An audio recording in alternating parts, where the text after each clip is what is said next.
When I write, I like to watch movies that many would call mediocre. So when I was trying to write an essay on Luke's dimensions of power, I found clarity and inspiration from an unexpected source. Conan, the Barbarian.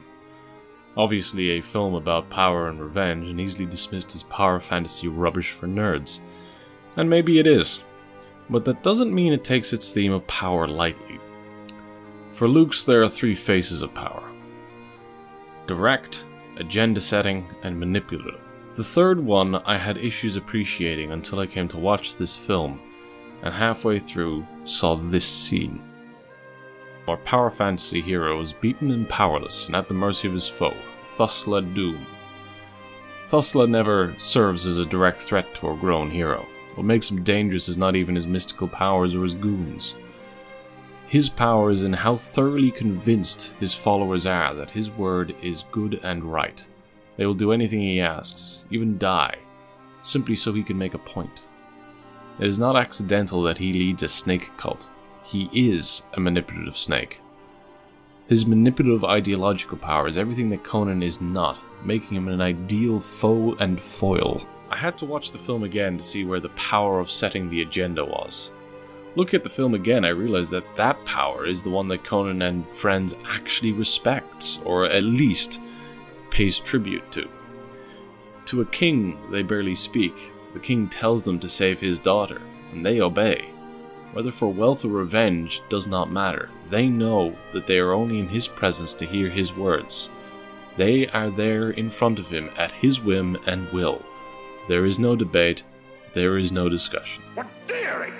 What outrageousness! This type of power reoccurs later in the film when they try to bring the dead hero back from death.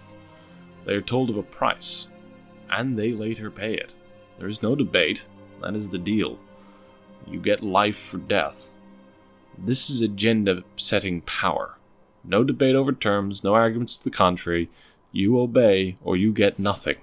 The point of all of this is to create a kind of line between acceptable power and unacceptable power. Direct and clear power in contrast to manipulative and underhanded. To argue that power must be either given willingly or earned personally to be just.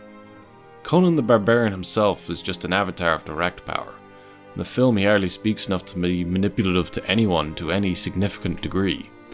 He might sneak into your temple, but fundamentally, his solution will be his sword.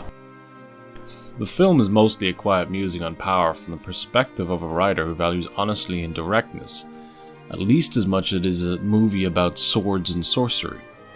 Without watching the film in this different mindset, I might have missed this value. I could have watched a better film, and that film would not have helped me in the slightest with Luke's dimensions of power. The reason I watch mediocre films when writing is because I might see something more valuable in the flawed film that might actually help me in developing something new than watching a perfect, flawless, and clear film. That is strength, boy. That is power.